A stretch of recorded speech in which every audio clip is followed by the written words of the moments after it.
The night my husband chose his mother over me, it was raining so hard that the windows looked like they were crying. I stood in the middle of the living room with one hand wrapped around the handle of my suitcase and the other pressed against my wedding ring. Daniel stood a few feet away from me, unable to meet my eyes. Behind him, his mother, Margaret, sat on the sofa like a queen waiting for a servant to be dismissed. For 8 years, I had been Daniel's wife. I had loved him when he had nothing. I had supported him when his business was only a dream scribbled on cheap paper. I had stayed beside him when even his own mother doubted him. And now, in the beautiful house I helped build, he was asking me to leave. "Emily," Daniel said quietly, "I think it would be better if you stayed somewhere else for a while." I stared at him. "Somewhere else?" I repeated. "You mean away from my home?" Margaret laughed softly. "Your home?" she said. "Emily, don't embarrass yourself. This house belongs to my son." I looked at Daniel, waiting for him to correct her. He didn't. That silence told me more than any confession ever could. I had heard many cruel things from Margaret over the years. She had criticized my cooking, my clothes, my family, even the fact that I had not given her a grandchild. But Daniel had always told me the same thing. "She's my mother. Just ignore her." So I ignored her. I swallowed the pain. I lowered my voice. I told myself that one day my husband would finally stand up for me. But that night I realized I had not been protecting my marriage. I had been protecting Daniel from the consequences of his own weakness. I took a slow breath and asked, "Is this what you want?" Daniel rubbed his forehead. "Don't make this harder than it has to be." I almost laughed. Harder? I remembered the nights I stayed awake helping him prepare investor proposals. I remembered using my savings to keep his company alive. I remembered signing documents, paying bills, smiling at parties where he thanked everyone except me. And now he looked at me as if I was the problem. Margaret stood and walked beside him. "Daniel needs peace," she said. "A man in his position cannot keep being dragged down by a wife who no longer fits his life." The words were meant to break me. Instead, they woke something inside me. I looked at Daniel. "Do you believe that?" He looked away. And just like that, I had my answer. A strange calm settled over me. I walked upstairs, packed only a few clothes, my laptop, my father's old watch, and one brown leather folder from the locked drawer of my desk. Inside that folder were documents Daniel had forgotten, property papers, shareholder agreements, bank transfers, signed contracts, proof. When I came back downstairs, Margaret was already standing near the front door. "At least you finally understand your place," she said. I looked at her. "My place? Outside this house." Daniel said nothing again. I nodded slowly. Before stepping into the rain, I turned to him one last time. "Is this your final choice?" He swallowed, then said, "I think it's better this way." For a moment, the old me wanted to cry. The woman who had loved him wanted to beg him to remember who we used to be. But that woman had waited long enough. So I smiled. Not because I was happy, because I was finally done. Margaret's face changed when she saw that smile. Maybe for the first time she realized I was not leaving like a defeated wife. I was leaving like a woman who knew something they didn't. I stepped into the storm with my suitcase in one hand and the leather folder in the other. Behind me, the door closed. They thought they had thrown me out. They thought they had taken my home. They thought I had nowhere to go. But as I walked down the driveway, rain soaking my hair and coat, I felt lighter than I had in years. Daniel had chosen his mother. Margaret had chosen control. And I was about to choose myself. By morning, they would learn the truth. A woman can be pushed out of a house and still own the keys. And sometimes when a wife smiles while leaving, it is because she knows exactly what she is coming back to take. Before Daniel Carter became the man who could throw me out of a house, he was the man who had nowhere to go. People who met him later only saw the polished version. The expensive suits, the confident smile, the business articles that called him a self-made entrepreneur. They saw him standing on stages, shaking hands with investors, talking about vision, discipline, and courage. But I knew the version of Daniel that existed before all of that. I knew the man who sat on the floor of a tiny rented apartment at 2 a.m, surrounded by unpaid bills and empty coffee cups, whispering that maybe he was never meant to succeed. I knew the man who avoided his mother's calls because he could not bear to hear disappointment in her voice again. I knew the man who once had only $43 in his bank account and still tried to joke that at least we had enough for pizza. Back then, Daniel did not look like someone destined for success. He looked exhausted, scared, almost broken, and I loved him anyway. We had been married for less than a year when his first business failed. It was a small marketing agency he had started with 2 college friends. They had big dreams, no real plan, and even less money. Within 6 months, one friend quit, the other disappeared after taking money from the company account, and Daniel was left with debt, a damaged reputation, and a heart full of shame. One evening, I came home from my accounting job and found him sitting in the dark. No television, no music, just Daniel at the kitchen table, staring at a letter from the bank. "Daniel?" I said softly. He did not answer. I put my bag down and walked closer. His face looked pale. His eyes were red, but not from crying. Daniel was too proud to cry in front of anyone back then, even me. "What happened?" I asked. He pushed the letter toward me. "We're done," he said. I picked it up and read it carefully. The bank was demanding payment. The business account was overdrawn. His personal credit cards were nearly maxed out. For a moment I felt fear rise in my chest, but I did not show it. Daniel was already drowning. He did not need me to panic beside him. So I pulled out the chair across from him and sat down. "Okay," I said, "then we make a plan." He looked at me like he had not understood. "A plan?" he repeated bitterly. "Emily, there is no plan. It's over. I failed." "You failed at one business," I said. "That is not the same as failing at life." He laughed, but there was no humor in it. "You sound like one of those motivational posters." "Maybe," I said, "but motivational posters are cheaper than therapy, so listen carefully." For the first time that night, he almost smiled. I reached across the table and took his hand.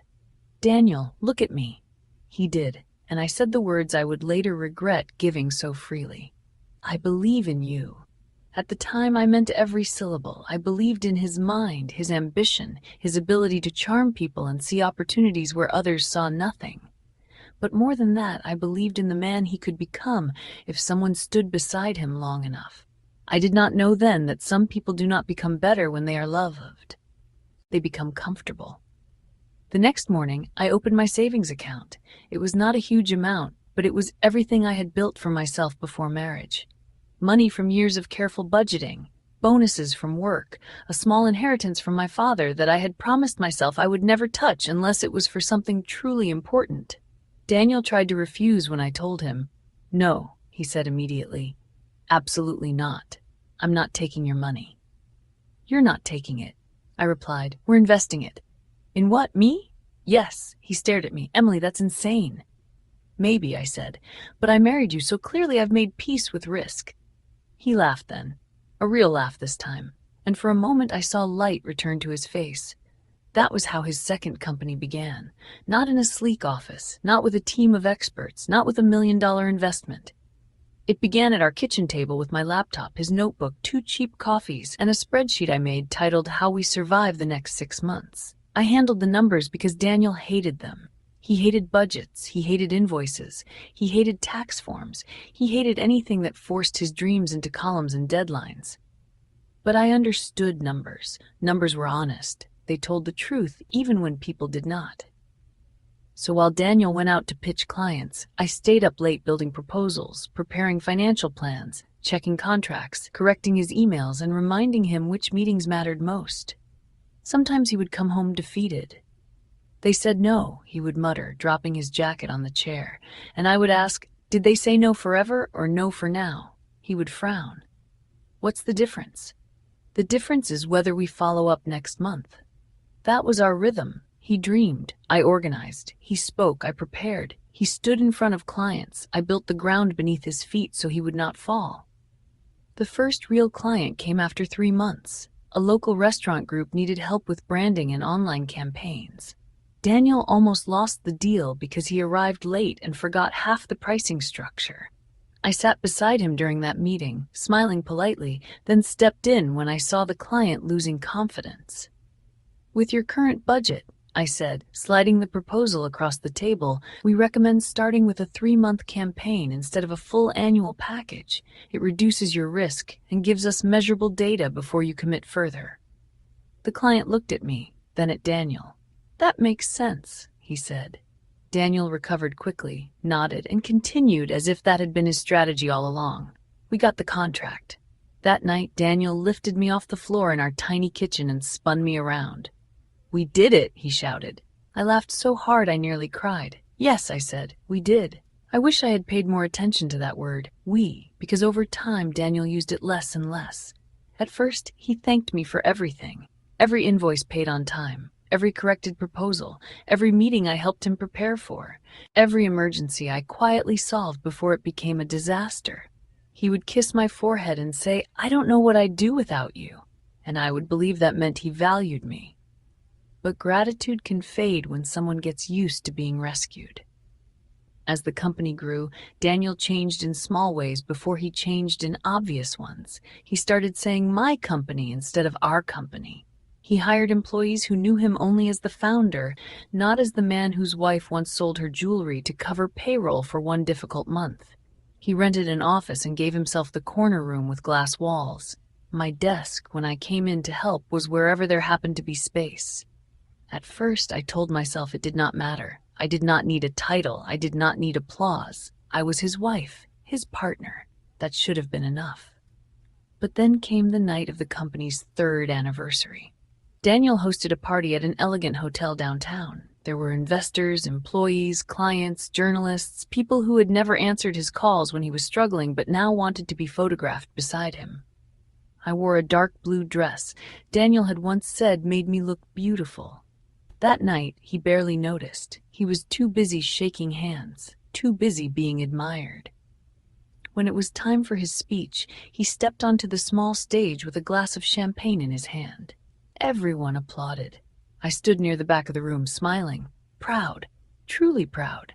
Daniel looked confident under the lights. He thanked his team. He thanked his investors. He thanked his mother, Margaret, who had arrived wearing pearls and a proud expression, as if she had believed in him from the beginning. "My mother always taught me to aim higher," Daniel said.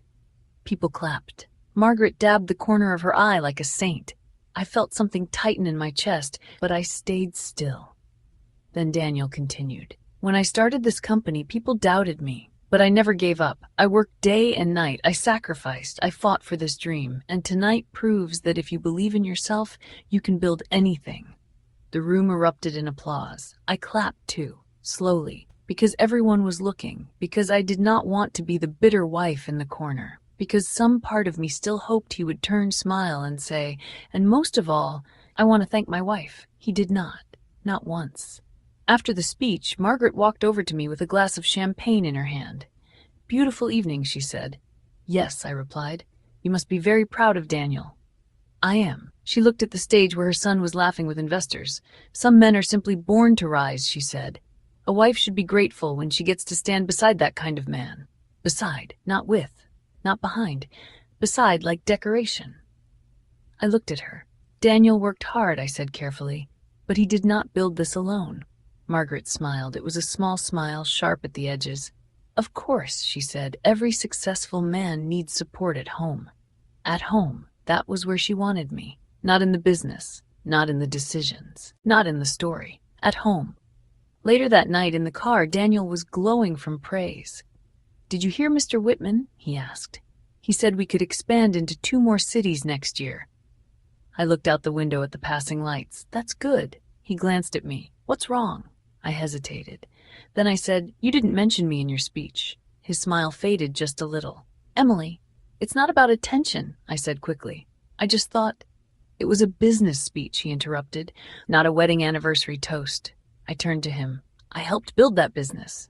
"I know that. Do you?" His hands tightened on the steering wheel. "Don't do this tonight." There it was, the sentence that would become the theme of our marriage. Don't do this. Don't make it a problem. Don't ruin the mood. Don't ask to be seen. So I went quiet, and Daniel, relieved, turned the music up. That was the first time I felt truly invisible beside him. Not unloved. Not yet. Just unseen. And sometimes being unseen is the beginning of being erased. Over the next few years, Daniel's success became louder. Our marriage became quieter. He bought better suits. We moved into better neighborhoods. His phone never stopped ringing. People started calling him brilliant, driven, visionary. And I remained the woman who knew where every contract was filed, which clients were late on payment, which employee had family trouble, which investor needed careful handling, which legal clause could hurt us later. I remained the woman who remembered everything, including the documents Daniel forgot he had signed. When we bought the house, he was too busy celebrating to care about the paperwork. "This is it, Emily." He's standing in the empty living room with his arms around me. "Our dream home." "Our home," I whispered. He kissed my temple. "Yes, ours." But the down payment came from my inheritance. The legal structure came from Robert Hale, my father's old lawyer. The ownership documents were written carefully, precisely, safely. Robert had looked at me across his desk before the closing. "Emily," he said, "I know you love your husband, but love should never require blindness." I remember smiling then. Daniel would never hurt me. Robert did not argue. He simply slid a pen toward me and said, "Then these papers will never matter." For years I hoped they never would. I hoped Daniel would remember the apartment, the unpaid bills, the kitchen table, the first contract, the woman who believed in him when nobody else did. I hoped that somewhere beneath the ego, the praise, and his mother's poison, the man I loved still existed. But hope can be a beautiful prison. And by the time Daniel stood in our living room and told me to leave, I finally understood the truth. I had not lost him in one night. I had been losing him for years, piece by piece, speech by speech, silence by silence. And the saddest part was not that Daniel had forgotten what I had done for him. The saddest part was that he remembered. He simply believed I would never make him pay for forgetting. The first time Margaret Carter stayed overnight in our new house, she cried at breakfast. Not loudly, not dramatically, just enough. A quiet tear, carefully wiped away with the corner of a napkin while Daniel sat across from her looking guilty. I should have known then. Some women cry because they are hurt. Margaret cried because it worked. It happened 3 months after we moved into the house. Daniel's company had grown quickly, and with success came a busier schedule, longer meetings, and a mother who suddenly remembered how much she loved her son. For years, when Daniel was struggling, Margaret had kept her distance.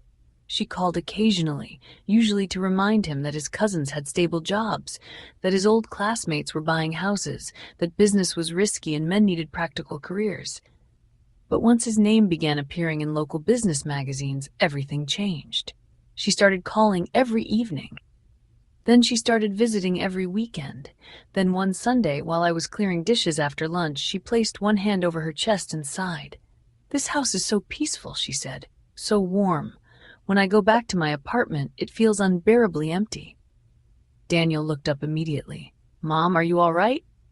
Margaret lowered her eyes. "I'm fine. Don't worry about me. A mother learns to be alone eventually." I stood at the sink holding a wet plate and felt something tighten inside me. There it was, not a request, a trap.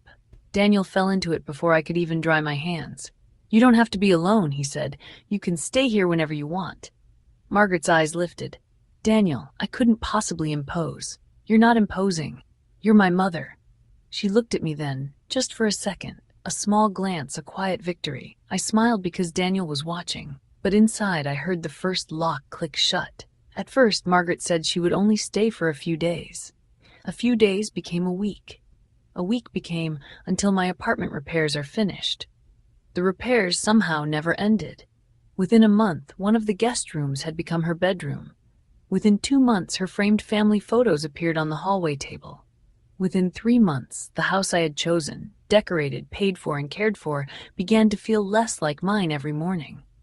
Margaret did not take over all at once. That would have made Daniel notice. She took over in small, polite invasions.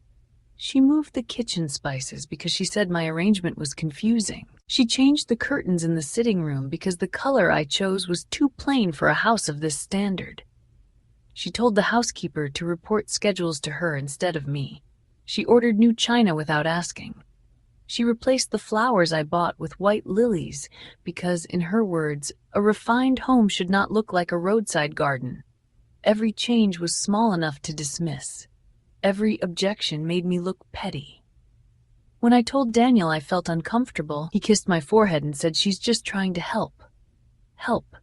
That became his favorite word for control. She's helping with the house. She's helping us host properly. She's helping me manage stress. She's my mother, Emily. She means well. But Margaret did not mean well. She meant to win. Dinner became her favorite battlefield. No matter what I cooked, she found something wrong. If the soup was hot, it was too salty. If the salad was fresh, it was too simple. If I made Daniel's favorite pasta, she would smile and say, he liked it better when I made it for him as a boy. One evening, after I had spent nearly 2 hours preparing dinner because Daniel had invited 2 business partners over, Margaret walked into the kitchen and lifted the lid from a pot. She tasted the sauce from the spoon, paused, then sighed. I already knew what was coming. Emily, she said gently, do you want me to fix this before the guests arrive? I turned from the cutting board. Fix what? The flavor. It's a little flat. It's Daniel's favorite. Margaret smiled. Was. People's tastes mature as they rise in life.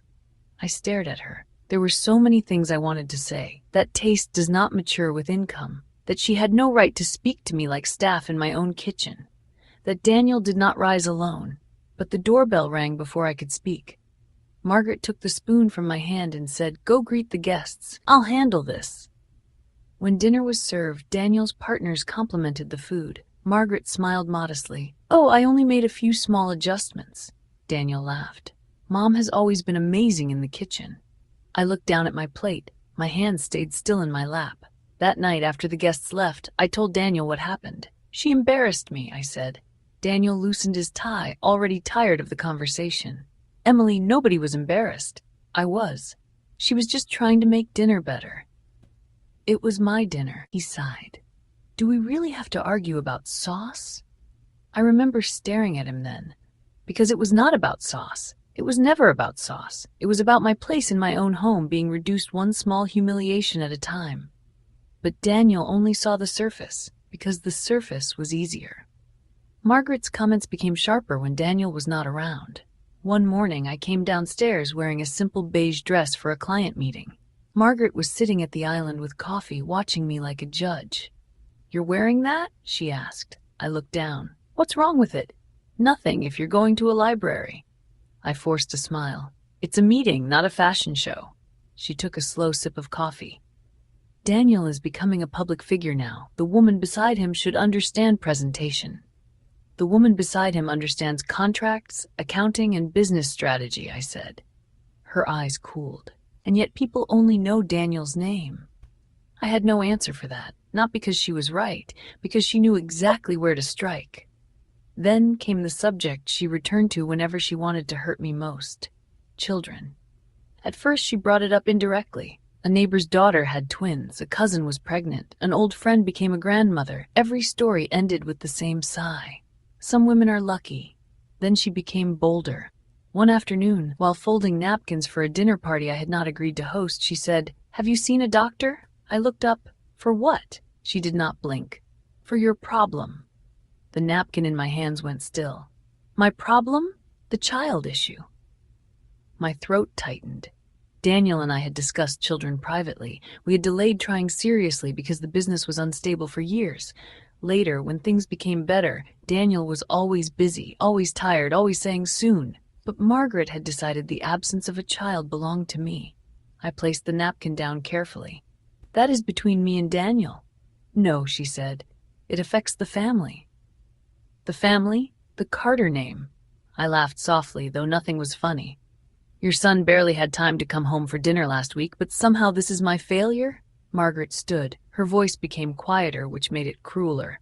A wife who cannot give a man peace, status, or children should at least learn how to be grateful. Something inside me burned. For once, I did not lower my eyes. Grateful for what, Margaret? For the life Daniel has given you. I looked around the dining room, the polished table, the expensive lights, the home bought with my money, protected by my paperwork, filled with my labor. And this woman truly believed Daniel had given it to me. That evening, I told him exactly what she said. I expected anger, not at me, for me. I expected him to stand up, walk into her room, and tell her she had crossed a line. Instead, Daniel rubbed his temples and said, Emily, you know how she is. I felt my heart drop. That's your answer? She shouldn't have said it like that. Like that? I repeated. So the problem is the wording? He looked exhausted. I'm under a lot of pressure right now. And I'm not? You don't understand what I'm carrying. I stared at him. There he was again, the self-made man carrying the world alone, as if I had not carried him first. Daniel, I said slowly, your mother is hurting me. He looked at the floor. She's lonely. I am your wife. She's my mother. The room went quiet. Neither of us spoke for several seconds, because we both heard it, not the words, the order. Mother first, wife second, peace above truth, his comfort above my dignity. After that night I changed. Not in ways Daniel noticed. I still smiled at breakfast, still answered Margaret politely, still hosted dinners, still stood beside Daniel at events, but something inside me had stepped back. I began listening more than I spoke. I began saving messages. I began writing down dates. I began forwarding certain documents to Robert Hale, just in case. At the time, I told myself it was only caution, a safety net, a way to feel less powerless. But deep down, I think I knew. I knew Margaret had not moved into our home because she was lonely. She had moved in because she wanted her son back under her control. And Daniel, with all his success, all his confidence, all his speeches about courage, was still a little boy waiting for his mother's approval. The more she praised him, the smaller I became in his eyes. The more she called him extraordinary, the more he forgot who had stood beside him when he was ordinary. And Margaret understood something I refused to accept for too long. A marriage does not always end when love disappears. Sometimes it ends when a husband lets another woman, even his own mother, hold the knife. By the time Olivia Grant entered our lives, Margaret had already prepared the wound. Olivia would only make it bleed. Olivia Grant entered my marriage before she ever entered my home. At first she was only a name Daniel mentioned too casually, a name Margaret repeated too often, a name that began appearing in conversations like a soft shadow at the edge of a room. Olivia's father is interested in investing, Daniel said one evening, loosening his tie as he walked into the kitchen. I was chopping vegetables for dinner. Margaret was sitting at the counter watching me with that quiet, measuring look she always wore when Daniel was nearby. That's good, I said. The Grant Group would open a lot of doors. Daniel looked surprised. You know about them? I looked up. I still read the reports, Daniel. He shifted slightly, embarrassed for only a second. Right, of course. Margaret smiled into her tea. Olivia is a very impressive young woman, she said. Educated, elegant, well-connected. Her father raised her beautifully. I kept chopping. That sounds helpful for the partnership. Margaret's smile widened. Helpful, yes, but some people are more than helpful. Some people belong naturally in certain circles. The knife paused against the cutting board. I did not look at her. I knew what she meant. Daniel knew too. But as usual, he pretended not to hear it. Over the next few weeks, Olivia's name became part of our household. Daniel had meetings with Olivia. Daniel had lunch with Olivia and her father. Daniel had to take Olivia's call because it was about the investment. Once, while I was clearing the dining table, Margaret said, Olivia understands business etiquette beautifully. She knows when to speak, when to smile, and how to make powerful men feel respected. I placed the plates into the sink. How useful for powerful men. Margaret's eyes narrowed. Daniel glanced between us and sighed. Can we not do this tonight? I turned to him. Do what? You know what I mean. No, Daniel. I did not know, or maybe I knew too well. I knew that every time your mother insulted me, you called it tension. Every time I defended myself, you called it conflict. Every time I asked for respect, you treated me like the problem disturbing the peace. Still, I said nothing. Because by then I'd learned that arguing with Daniel in front of Margaret only gave her more pleasure. The first time I met Olivia Grant, it was at a charity dinner downtown. Daniel had not planned to bring me. He said the event would be mostly business and that I would probably be bored. But one of the organizers called the house that afternoon to confirm Mr. and Mrs. Carter, and I decided to attend. When I came downstairs wearing a black dress and pearl earrings, Daniel looked startled. You're coming? I smiled. I'm your wife, Daniel. Margaret, who was sitting in the living room, looked me up and down. That dress is rather simple for tonight. I picked up my clutch. Good. Then no one will accuse me of trying too hard. Daniel coughed lightly, pretending not to hear. At the event, Olivia found us before we found her. She was beautiful in the controlled, expensive way wealthy women often are. Not loud, not flashy. Everything about her seemed chosen with care. The champagne silk dress, the soft waves in her hair, the diamond bracelet that caught the light whenever she moved her hand. "Daniel," she said warmly. "Not Mr. Carter. Not Daniel Carter. Daniel." She touched his arm when she greeted him. Only briefly, but long enough. Then she turned to me. "And you must be Emily." There was nothing openly rude in her voice. That made it worse. It was polite, smooth, polished. The voice of someone who had already been told about me, already measured me, already decided where I belonged. "Yes," I said, "Daniel's wife." Her smile did not change. "Of course." Margaret appeared beside us then, suddenly alive in a way she never was with me. "Olivia, darling," she said, taking both of Olivia's hands, "you look absolutely radiant." I watched Daniel watching them. He looked pleased, proud even, as if Olivia's attention made him taller. Dinner that night felt like sitting outside my own life and watching someone else slowly take my seat. Olivia spoke about expansion strategies, international markets, luxury branding. Daniel leaned in when she talked. Margaret laughed at her jokes. Even the investors seemed charmed. I joined the conversation when appropriate, not too much, not too little. At one point, an older investor asked Daniel about the company's early financial model. Daniel began answering, but he got one detail wrong. The kind of detail that could make future numbers seem inconsistent. So I corrected it gently. "Actually, the original projection was based on a 6-month retention cycle, not 3, I said. That was what allowed us to survive the first year without taking on additional debt. The investor looked interested. "That's impressive. Were you involved in the early planning, Mrs. Carter?" Before I could answer, Margaret laughed softly. "Oh, Emily helped with little things here and there, as wives do." The table went quiet for half a second. Then Olivia smiled and said, "Support at home can be very important." At home. There it was again, the place they kept trying to put me.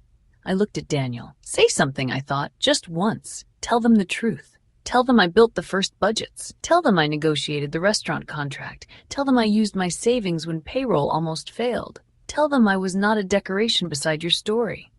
Daniel picked up his glass. "To support," he said awkwardly. People laughed. The moment passed, but something inside me did not move on with it.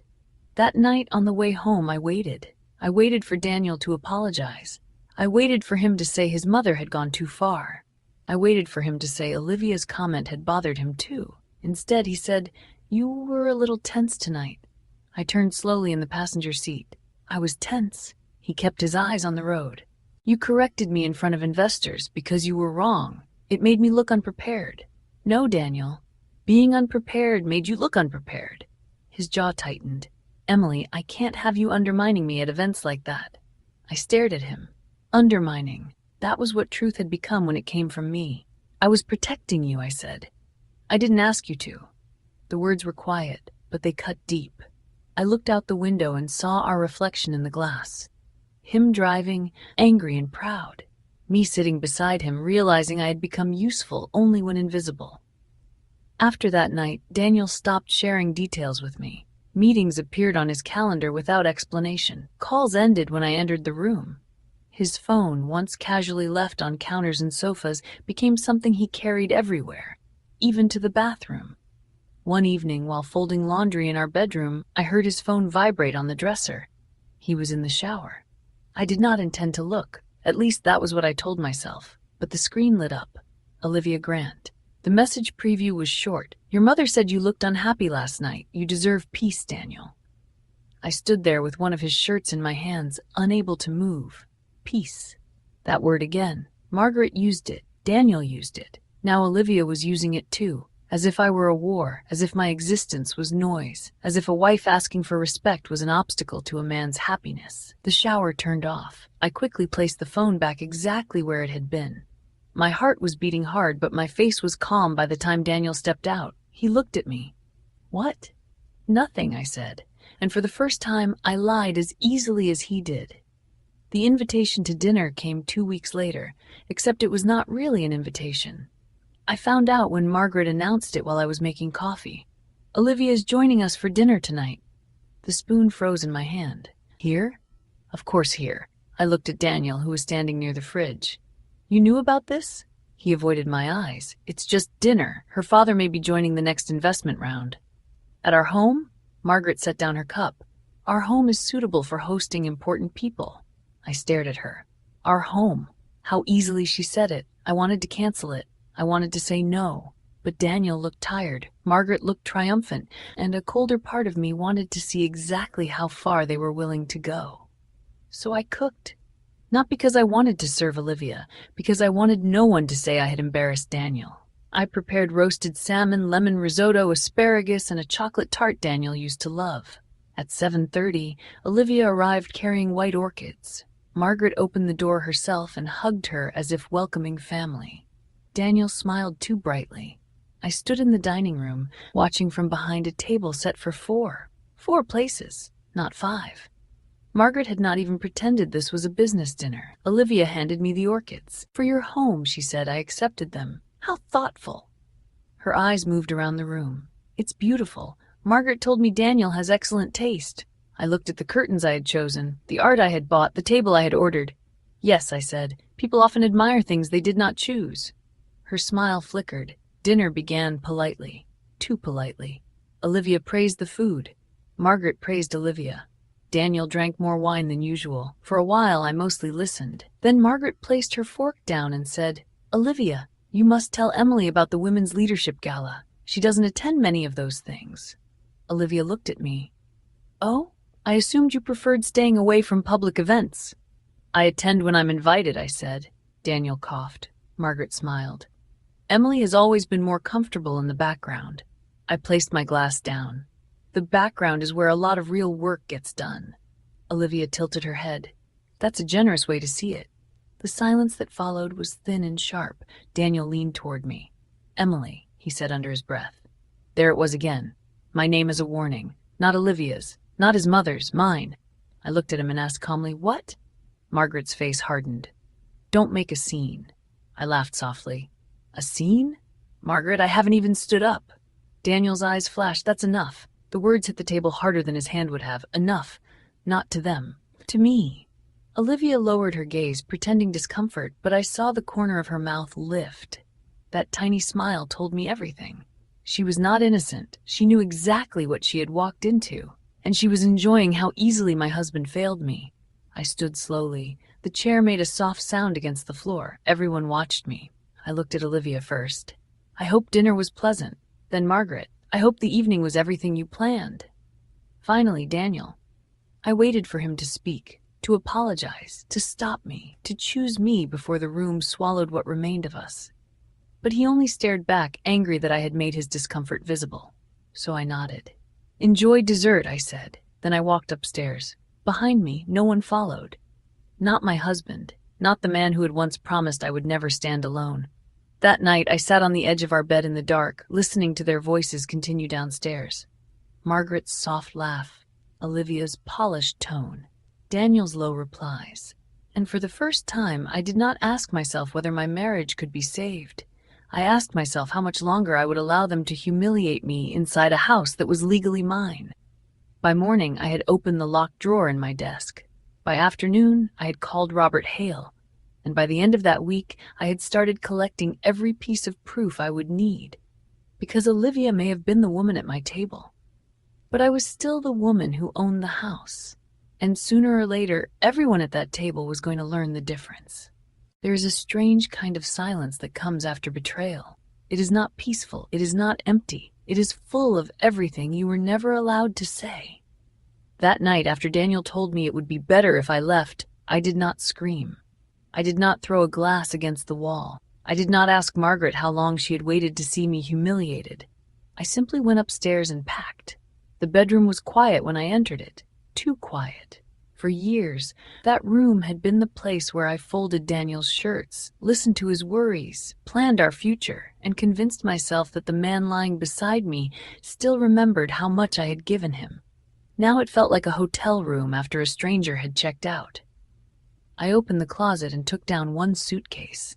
Not the large one we used for vacations. The small one. The one Daniel had once joked was too tiny for my emotional emergency wardrobe.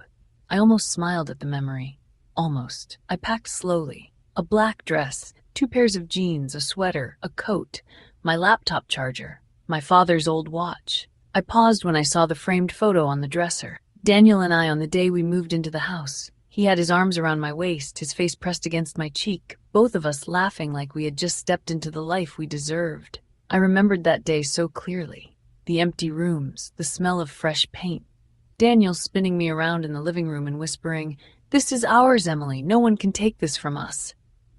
I reached for the photo, then stopped. No. Some memories did not deserve to be rescued. I left it there. Then I knelt beside the desk and unlocked the bottom drawer. Inside was the brown leather folder. It had been there for years, untouched most of the time, waiting like a storm sealed inside paper. My fingers rested on it for a long moment. Robert Hale had given me the folder after the house closing. "Keep everything together," he had said. "Not because you expect trouble, because responsible people protect what they build." At the time I had laughed. "Robert, you sound like my father." He had smiled sadly. "That is the highest compliment you could give me." Now, kneeling on the bedroom floor, I understood why my father had trusted him.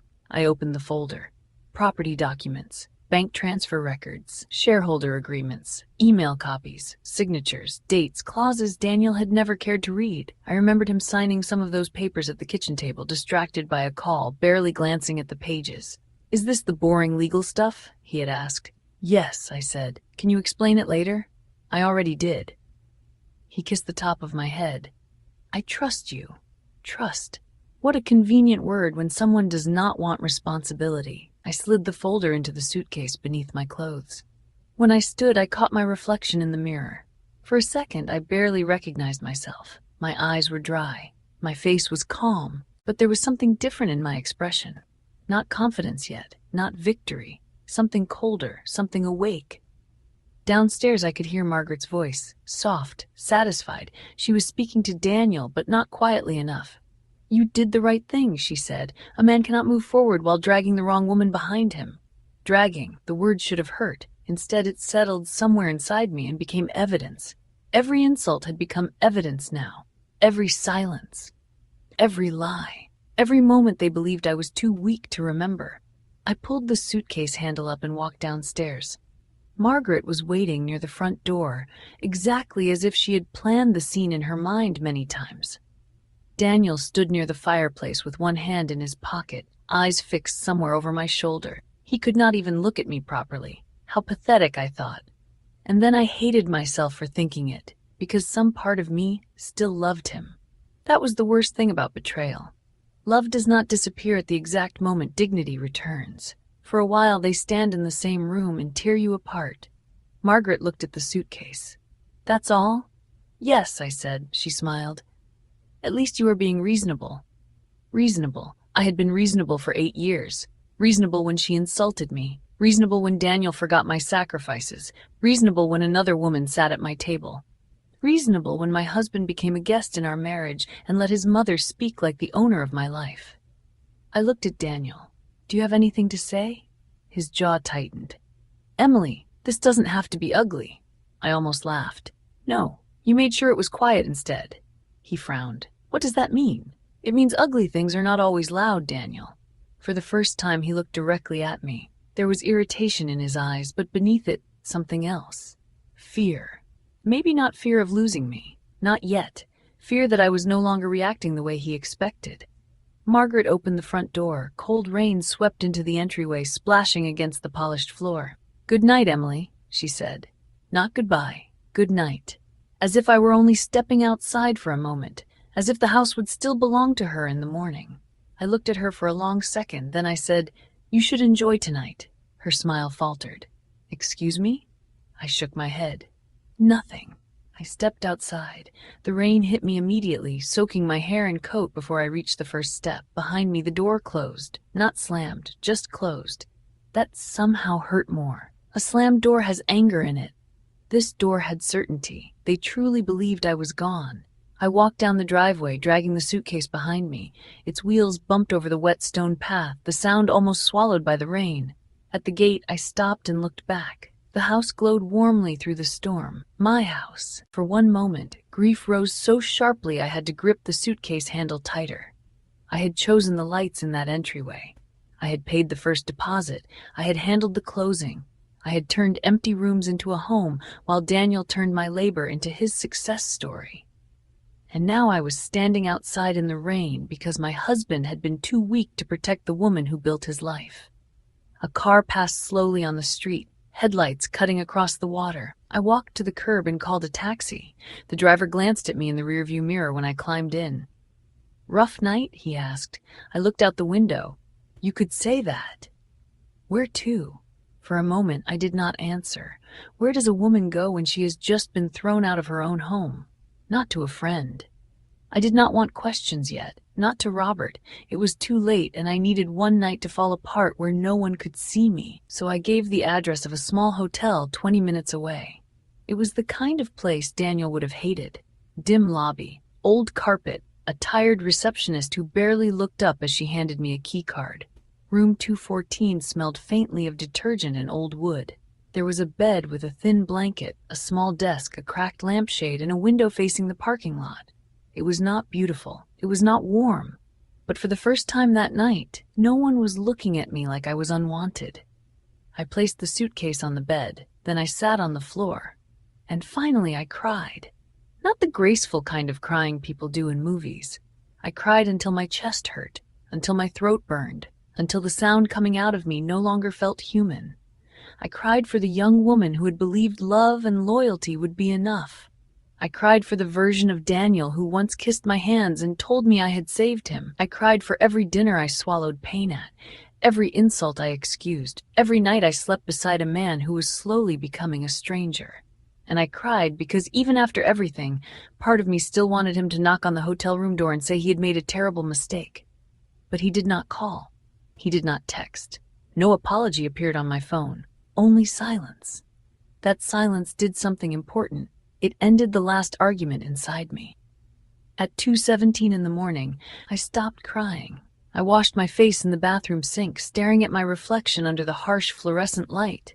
My eyes were swollen, my lips were pale, my hair was damp from the rain, but I was still standing. I walked back to the bed and opened the suitcase.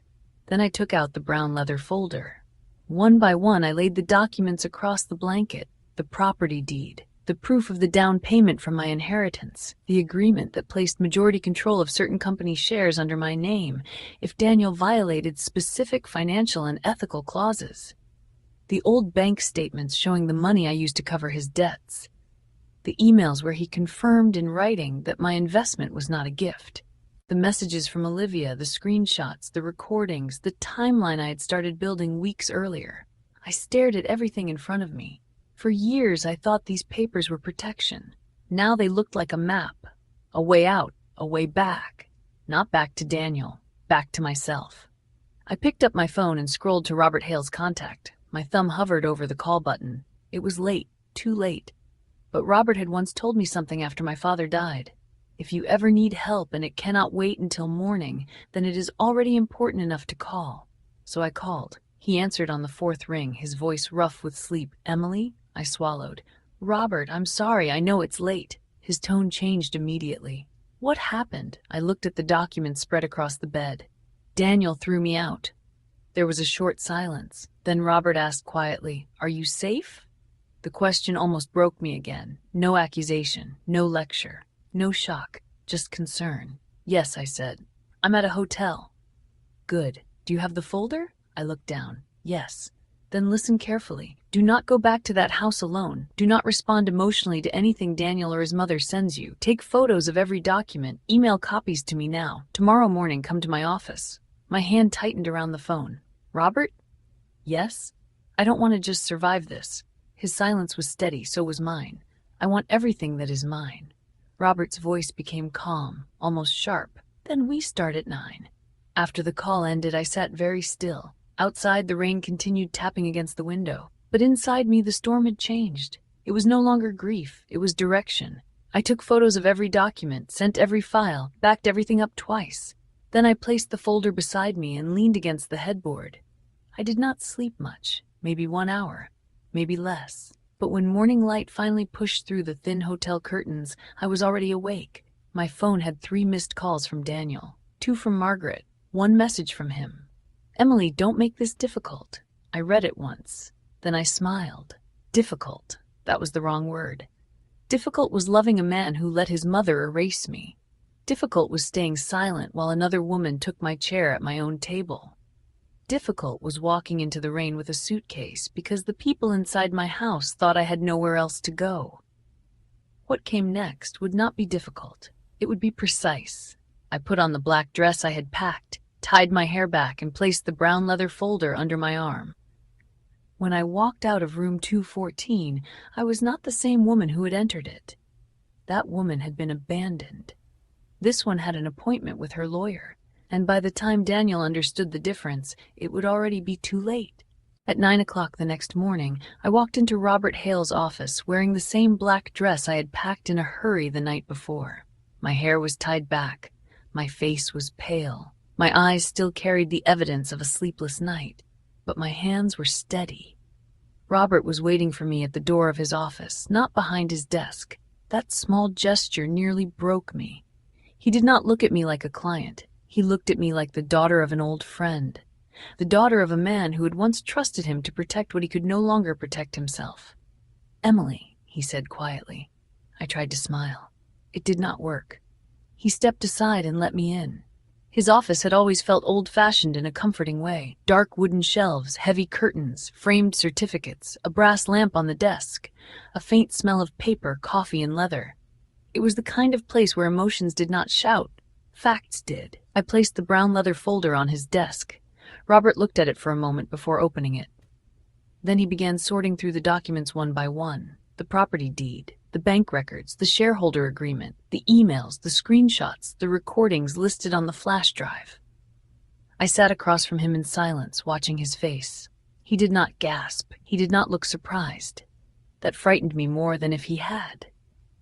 After nearly 20 minutes, he removed his glasses and leaned back. "Emily," he said, "how much does Daniel know?" "About what?"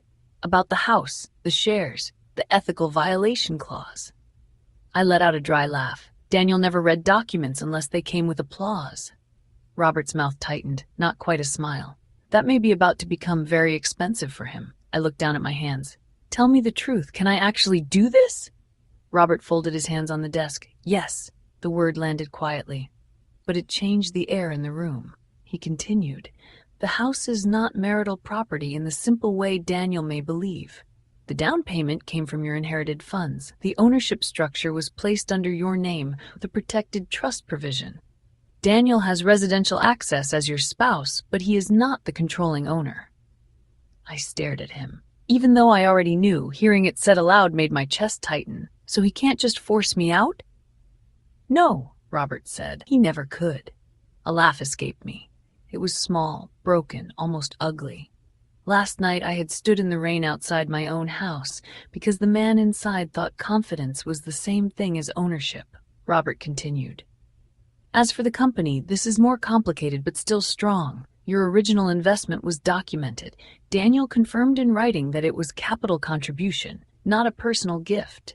The preferred shares were created to protect your financial interest, and this clause here," he tapped one page with his finger, "gives you the right to trigger review and temporary control mechanisms if Daniel misuses company funds, conceals material business activity, or engages in conduct that could damage the company's valuation." My throat went dry. "And Olivia?" Robert looked at the screenshots. "If company accounts were used for personal gifts, private travel, or entertainment unrelated to legitimate business, that matters. If Margaret participated in pressuring you out while benefiting from property she did not own, that also matters." I closed my eyes. For 8 years I had felt powerless because Daniel and Margaret behaved as if power belonged to whoever spoke the loudest. But power, real power, had been sitting in papers, signatures, and numbers all along. "What happens first?" I asked. Robert picked up his pen. "First, we notify Daniel that you are represented by counsel. Second, we demand that he and his mother vacate the property unless you choose otherwise. Third, we request immediate preservation of all financial records. Fourth, we notify the company's board and accounting firm of a potential breach." I swallowed. "Will that destroy him?" Robert looked at me carefully. "That depends on what he has done." I turned toward the window. Outside, people were walking past the office building with coffee cups and briefcases, moving through their normal morning as if my entire life had not split open overnight. "I don't want revenge," I said. Robert waited. Then I added, "At least I don't want the kind of revenge that makes me like them." "That is good," he said. "Then we will not be cruel. We will be accurate." Accurate. I liked that word. Cruelty was what Margaret did with a smile. Accuracy was what I would do with evidence. By 11:30, Robert had drafted the first letter. He read it aloud to me in sections. Formal, cold, unemotional. It stated that Daniel Carter and Margaret Carter had no right to exclude me from the property. It stated that all attempts to prevent my access must stop immediately. It stated that Margaret, as a non-owner and non-tenant, would be required to vacate. It stated that any removal or destruction of my belongings would be treated seriously. Then came the company notice. Daniel was instructed to preserve all records, devices, messages, invoices, payment histories, and expense reports related to Olivia Grant, the Grant Group, Margaret Carter, and any personal expenditures made through corporate accounts. I listened as Robert read the words. Preserve, produce, disclose, comply. Such simple words, such dangerous words when sent to people who had hidden behind arrogance for too long. "Are you ready?" Robert asked. My phone vibrated before I could answer. Daniel. His name appeared on the screen like a bruise. I watched it ring until it stopped. Then a message came through. "Emily, call me. We need to talk before you do something stupid." Robert looked at me. "May I?" I handed him the phone. He read the message, then placed it back on the desk. "Do you want to respond?" I looked at the brown leather folder, then at the printed letter. "No," Robert nodded. "Good." At 12:06 p.m., the letters were sent. By email, by certified courier, by legal notice to the company. And with that, the first stone fell. Daniel called 12 minutes later. Then again, then again. I did not answer. At 12:41, Margaret called. I almost admired her speed. I let it go to voicemail. Then a text arrived from her. "You have embarrassed yourself enough. Come home and apologize before Daniel changes his mind." I stared at it. Come home, as if she had not stood at the door and watched me leave in the rain. Apologize, as if my dignity had inconvenienced her. Before Daniel changes his mind, as if he still had something I was begging to keep. I showed the message to Robert. He took a screenshot and sent it to himself. "Thank you, Margaret," he said dryly. I almost laughed. At the house, the letter arrived just after lunch. I learned later from Daniel's assistant that he had been in the middle of a video call when the courier delivered the envelope. He opened it casually at first, probably expecting some minor business document. Then his face changed. He ended the call without explanation. At home, Margaret was in the sitting room arranging the white orchids Olivia had brought when Daniel walked in holding the papers. His face was white. Margaret looked up. "What is it?" Daniel did not answer. He read the first page again, then the second, then the third. "Daniel," Margaret snapped, "what is going on?" He looked at her slowly. "The house." "What about the house?" He swallowed. "It's not mine." Margaret stared at him. For the first time in years, she had no prepared expression. "What do you mean, it's not yours?" Daniel pushed the papers toward her. Margaret grabbed them, scanning the lines quickly, her eyes moving faster and faster. "This is nonsense," she said. Daniel said nothing. Margaret's voice rose. "This is impossible. You bought this house." "No," Daniel said quietly. "Emily did." The words sat between them like something dead. Margaret shook her head. No, she helped. There is a difference. She used her inheritance for the down payment. The ownership structure is in her name. Robert Hale handled it. Margaret's lips parted. I wish I had been there to see it, not because I wanted to enjoy her fear, but because for years she had looked at me like a woman living off her son. And now the paper in her hand was telling her she had been living inside my mercy. Daniel kept reading. His hands were shaking by the time he reached the company notice. "Oh, God!" he whispered. Margaret looked at him sharply. "What now?" He did not answer immediately. Because this part was worse. A house could be humiliating. A company could be fatal. "They're asking for financial records," he said. "What financial records?" "Expenses, accounts, communications, anything related to Olivia." Margaret's expression hardened. Why would they ask about Olivia? Daniel looked away. That was answer enough. Margaret stood. "Daniel, tell me there is nothing to find." He said nothing, and in that silence Margaret finally understood something I had understood long ago. Her son was not strong, he was simply protected by other people's silence. My phone rang again at 1:18 p.m. Daniel. This time Robert said, "You may answer if you want. Keep your voice calm. Say nothing unnecessary. I will listen." I accepted the call and put it on speaker. For 2 seconds there was only breathing. Then Daniel's voice came through. "What the hell is this, Emily?" I looked at Robert. He nodded once. "It's a legal notice. Don't talk to me like I'm a stranger. You asked me to leave like I was one." Silence. Then his voice came back, lower. "You're overreacting." I almost smiled. There it was. The same word in a different costume. Overreacting, dramatic, difficult, emotional. All the little labels weak men use when a woman stops accepting humiliation. "Daniel," I said, "from now on you can speak to Robert." His tone sharpened. "No, you don't get to do this. You don't get to send lawyers after one bad night." "One bad night?" I repeated. Robert raised one finger, reminding me to stay calm. I took a breath. "One bad night was the result, not the cause." Daniel exhaled harshly. "My mother is terrified." "Your mother should start packing." He went silent. Then he laughed once bitterly. "You can't be serious. She has no legal right to stay in my house." "Your house?" "Yes, Daniel, my house." His breathing changed. For the first time he heard the truth without the protection of his mother's voice over it. "You planned this," he said. "No, I protected myself. There's a difference." "Emily, listen to me. If you push this, you will destroy everything we built." I closed my eyes briefly. Everything we built. There it was, we. He had finally found the word, only when he needed me to share the loss. "Daniel," I said quietly, "you stopped calling it ours years ago." He did not answer. I continued, "You wanted me out of the house.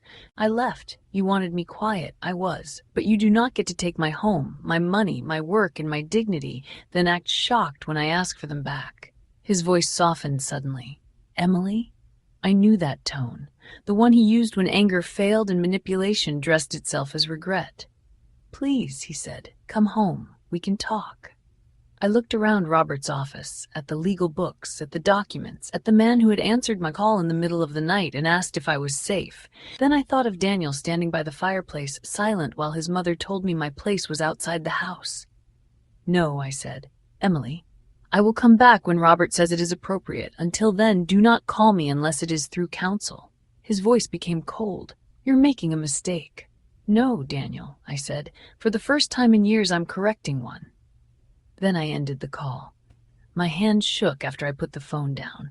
Robert did not pretend not to notice. "Are you all right?" he asked. I looked at the screen, half expecting Daniel to call again. He did not. Not immediately. Maybe he was finally reading the rest of the letter. Maybe Margaret was screaming. Maybe Olivia's name on those pages had made him realize that some doors, once opened, do not close quietly. "I'm all right," I said, and this time I almost meant it. By evening, the house that had dismissed me was no longer peaceful. Daniel called accountants. Margaret called relatives. Olivia, according to a message Daniel accidentally forwarded to me instead of deleting, asked him, "How bad is this for the investment?"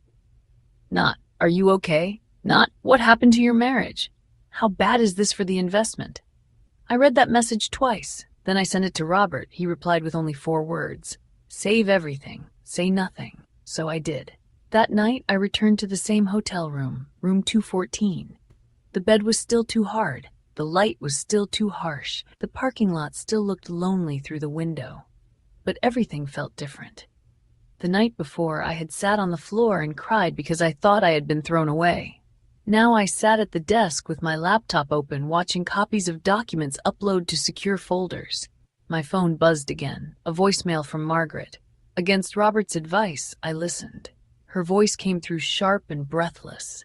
"You think papers make you powerful? You are nothing without Daniel. Nothing. Do you hear me? You will regret humiliating this family."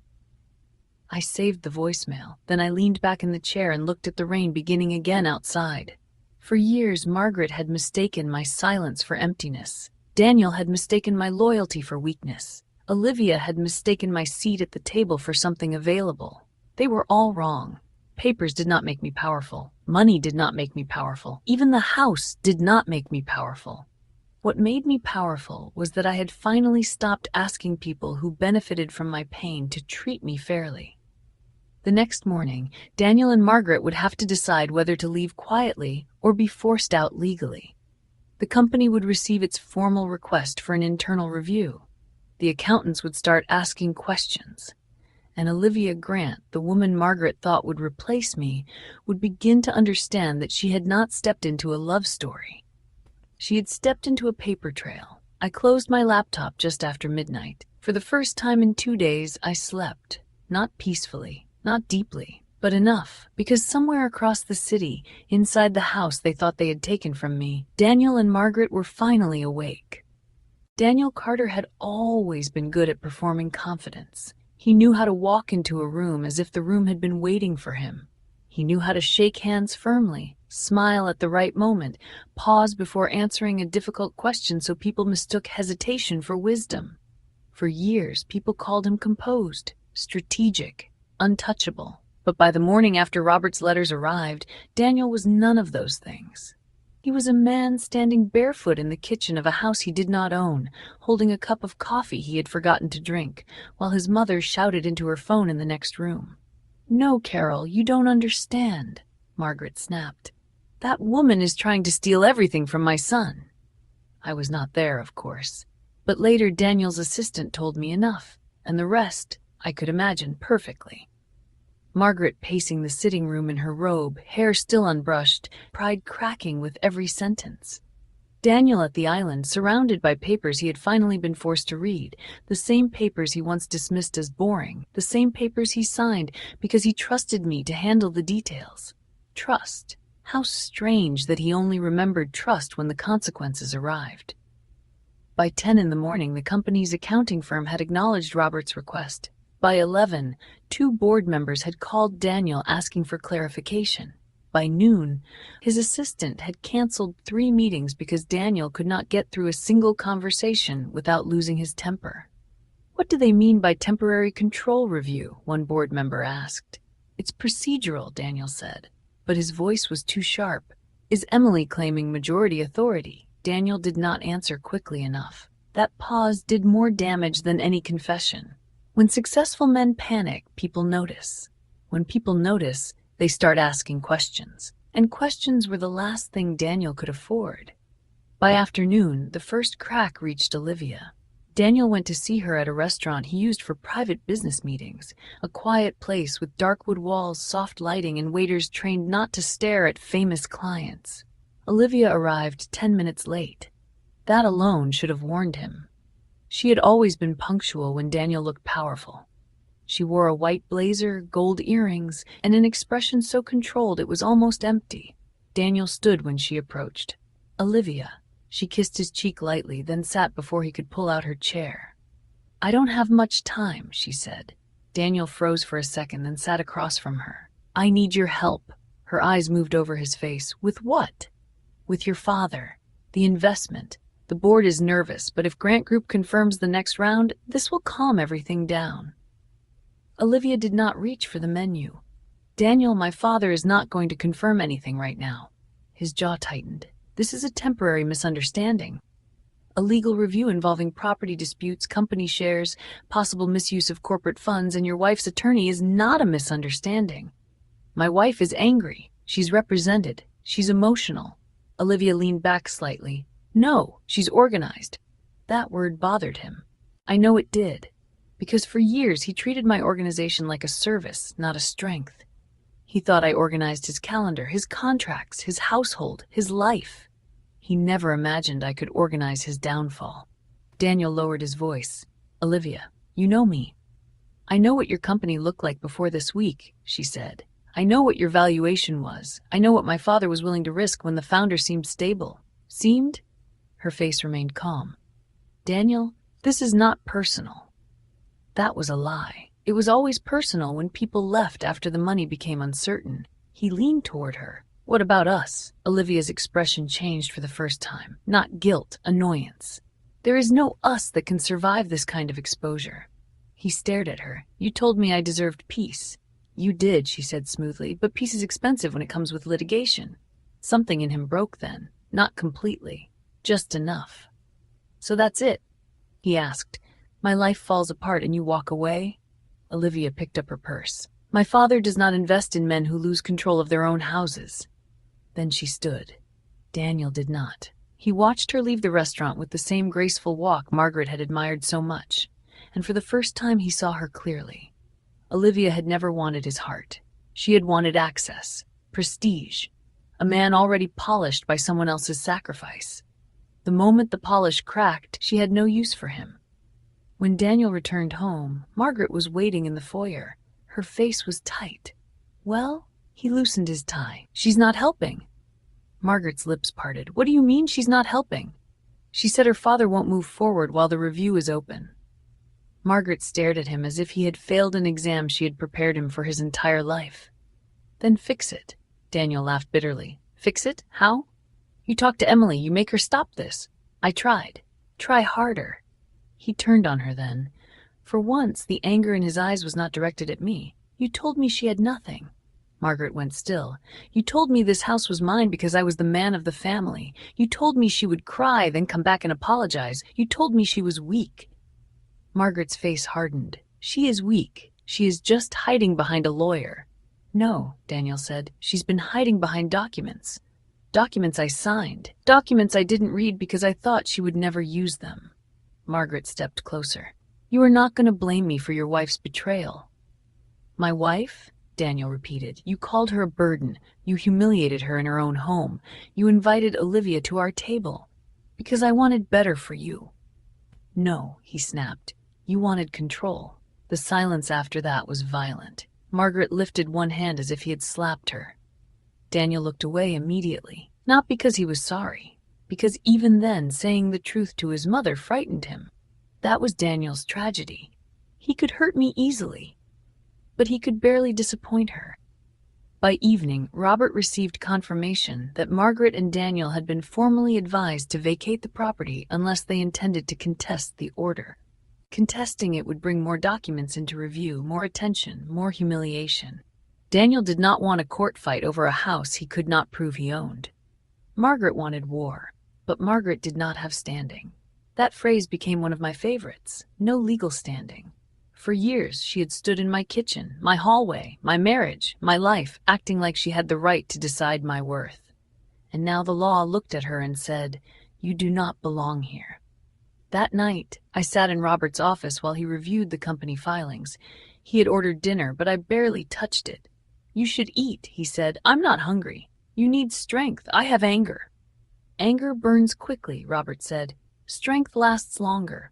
I looked at him. My father used to say things like that. "I know," he said. I stole most of my wisdom from him. For the first time in days, I smiled. Then my phone rang. Daniel. I looked at Robert. "You don't have to answer," he said, but I did. Not because I wanted to hear him, because I wanted to know what version of Daniel had survived the day. "Emily," he said. His voice was different, lower, rough, not angry this time, tired. "What do you want, Daniel?" "I need to see you." "No, please."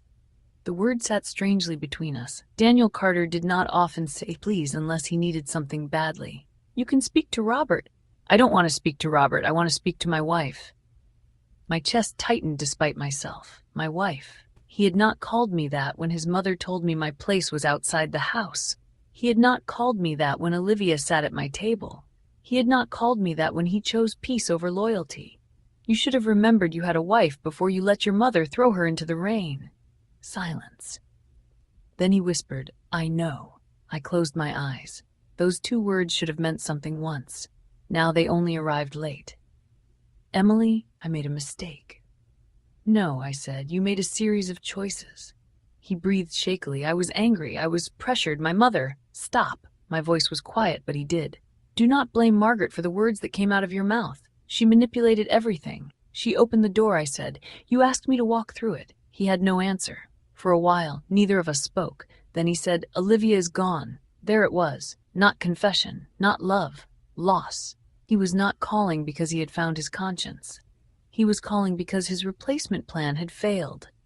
"I'm sorry to hear your investment strategy had feelings attached," I said. "That's cruel." "No, Daniel. Cruel was letting another woman humiliate me at my own table while you told me I had done enough." His voice cracked. "I never slept with her." I opened my eyes. Strange. That sentence did not comfort me, maybe because betrayal is not always measured by a bed. Sometimes it is measured by who receives your honesty, who receives your protection, who receives the version of you your wife kept begging for. Maybe you didn't, I said, but you gave her space that belonged to me. He exhaled. I want to fix this. Why? Because I love you. I looked at the documents on Robert's desk, at the house notice, at the financial records request, at the timeline of insults, lies, expenses, and signatures. Love. People used that word too easily when they were losing access to someone's labor. No, I said slowly. You love what I made possible. That's not true. You love the house I turned into a home. You love the company I helped build. You love the way I made your life easier. You love having someone strong enough to carry your weakness without naming it. Emily, but you do not love me enough to protect me when it costs you comfort. He began to cry then, quietly. I could hear him trying to hide it. A year earlier, that sound would have destroyed me. I would have softened. I would have said we could talk. I would have rushed to rescue him from the consequences of hurting me.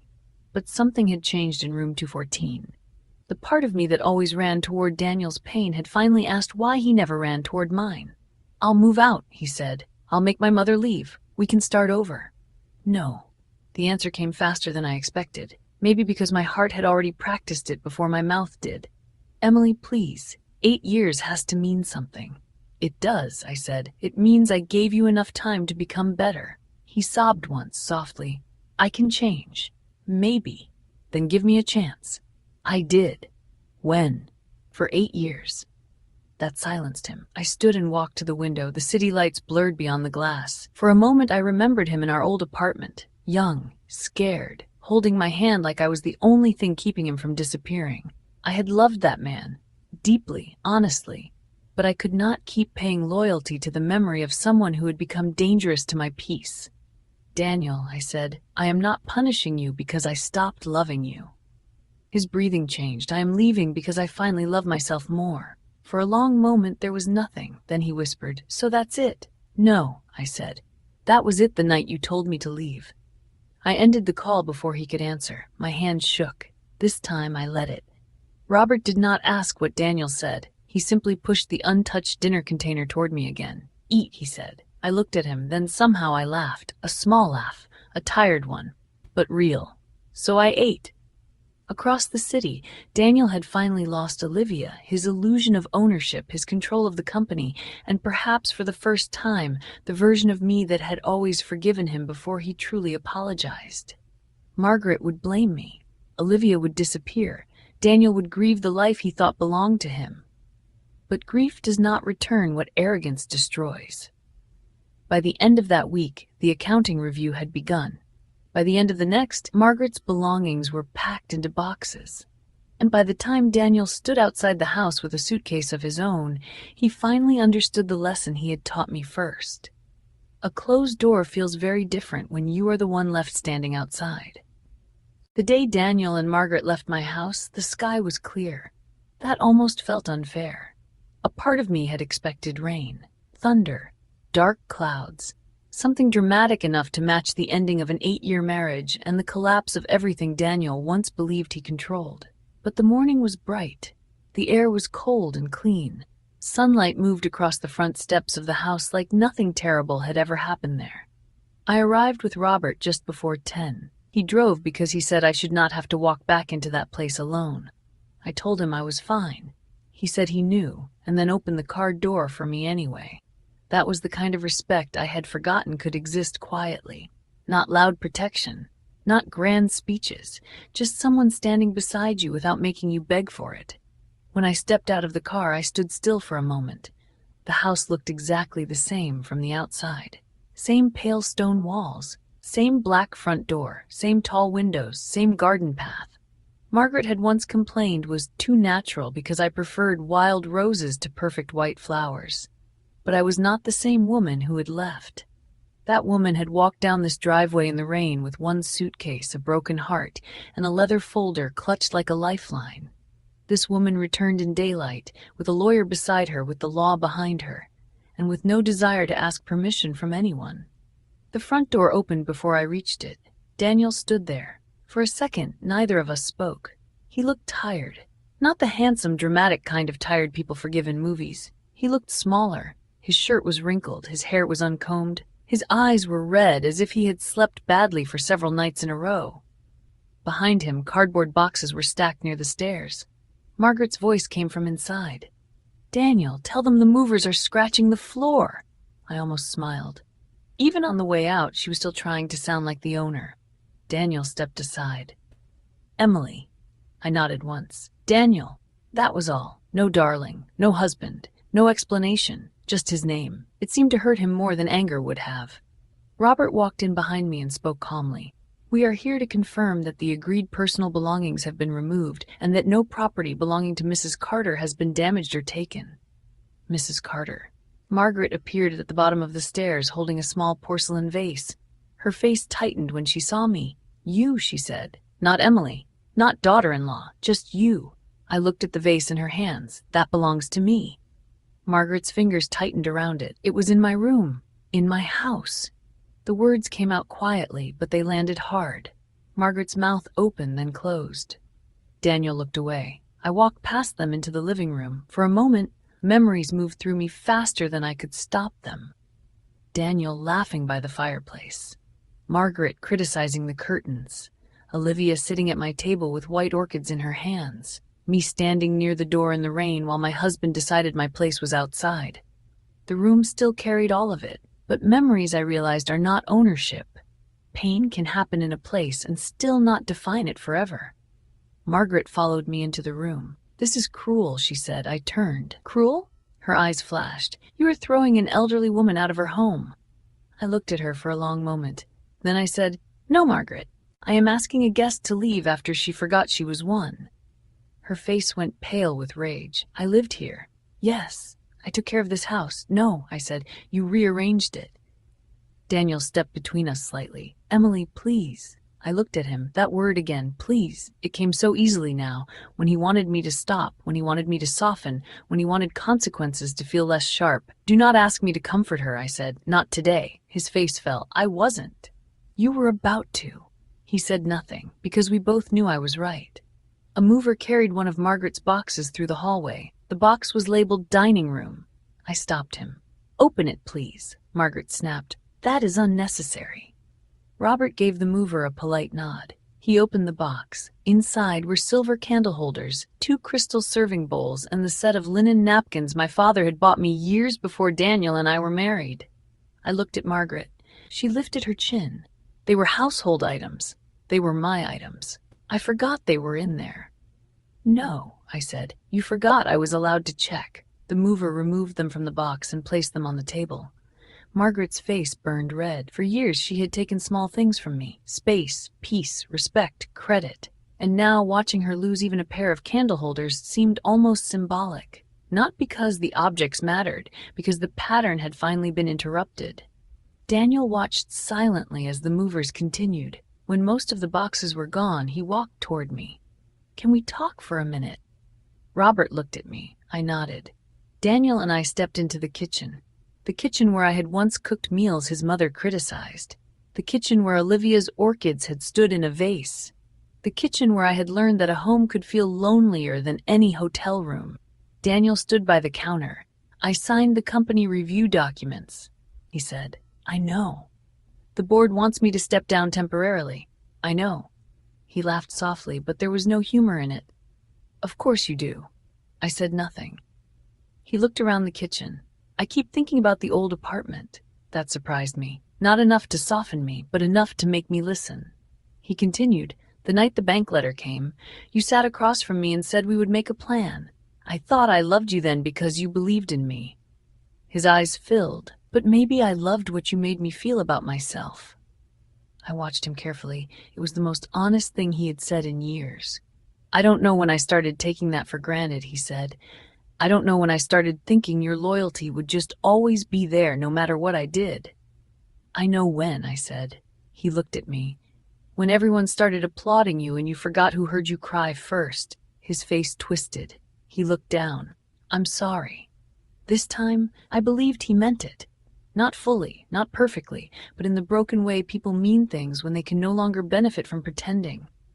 Still, apology is not a key. It does not unlock every door it arrives at. I believe that you are sorry, I said. He looked up quickly, hope flickering in his eyes.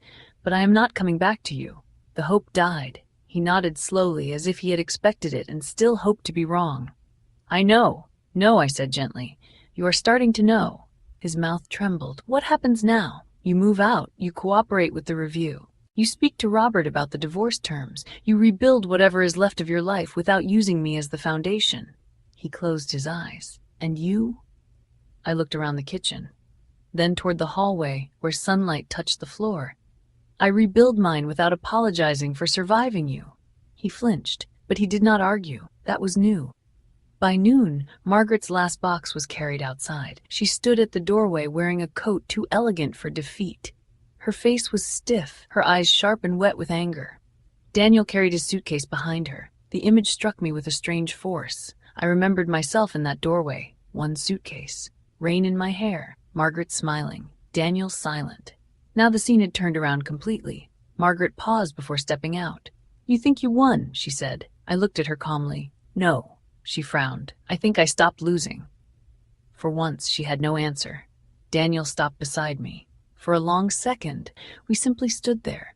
Two people who had once built a life together and then watched it become evidence. He said quietly, Did you ever love me? The question hurt. Not because I doubted the answer, because the answer still mattered. Yes, I said, more than you knew how to value. His eyes closed. And now? I took a breath. Now I love myself enough to leave the past where it belongs. He nodded, then he walked out. This time I did not follow. Robert closed the door after them. The sound was soft, final. For several seconds I stood in the entryway without moving. The house was silent, but not like before. Not tense, not waiting, not full of someone else's judgment. Just silent. Mine. Robert touched my shoulder lightly. I'll wait outside. I nodded. When he left, I walked through every room slowly. The sitting room, the dining room, the kitchen, the bedroom, the office where the leather folder had waited. Everywhere I looked, I saw what had happened, but I also saw what could change. By the end of the week, the white lilies were gone. I replaced them with wild roses. I took down Margaret's curtains and put mine back up. I donated the dining chairs Olivia had sat in because I could not look at them without remembering the smile she tried to hide. I moved my desk into Daniel's old office. For the first time, I did not work from a corner. At the company, the review moved faster than anyone expected. The accountants found what Robert suspected they would find. Personal expenses hidden as business entertainment, questionable transfers, gifts purchased under vague descriptions, luxury dinners tied to client relations that involved no clients except Olivia. Daniel was not ruined overnight.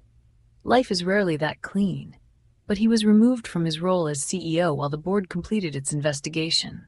Several investors stepped back, Olivia's father withdrew completely, and the company needed someone steady, someone who understood the numbers, the contracts, the clients, the early structure, the parts Daniel had always found too boring to respect. So when the board asked me to step in temporarily, I did not laugh. I did not cry. I simply said, I will need full access to the records and independent authority over financial decisions. One of the board members looked surprised. Robert, sitting beside me, looked proud. 3 weeks after I'd been thrown out in the rain, I walked into Daniel's old conference room as acting executive director. People stood when I entered, some out of respect, some out of shock, some because they finally realized I had never been just the wife. I placed my folder on the table and looked around the room. I am not here to punish anyone, I said. I am here to protect what was built with real work, real sacrifice, and real accountability. No one interrupted. No one corrected me. No one called me emotional. For the first time, they listened. Months passed. The divorce became a process of signatures, meetings, and controlled sentences. Daniel moved into a smaller apartment across town. Margaret went to live with her sister, though I heard she told relatives she had left voluntarily because my house had bad energy. That made me laugh when I heard it. Maybe she was right. The house did have bad energy. Hers. Olivia disappeared from Daniel's life as easily as she had entered it. No dramatic ending. No confrontation. Just absence. That was all people like her gave when the advantage was gone.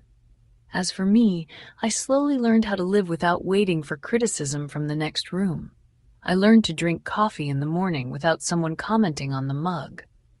I learned to cook dinner without hearing Margaret's voice in my head. I learned to sleep in the center of the bed.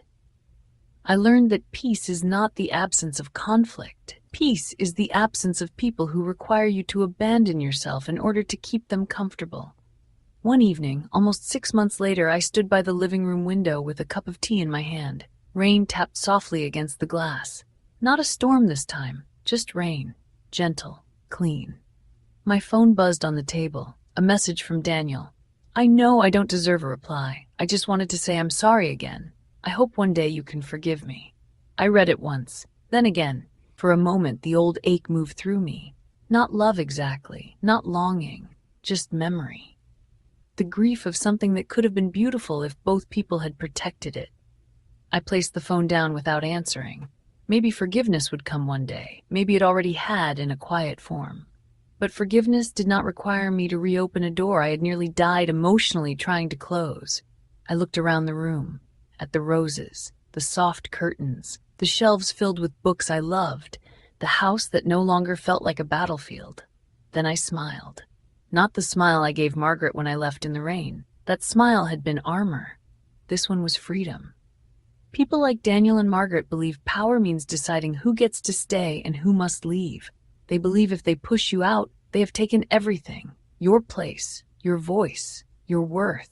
But sometimes, being pushed out is the first time you see the cage clearly. Sometimes the door closing behind you is not the end. It is the sound of your life finally beginning again.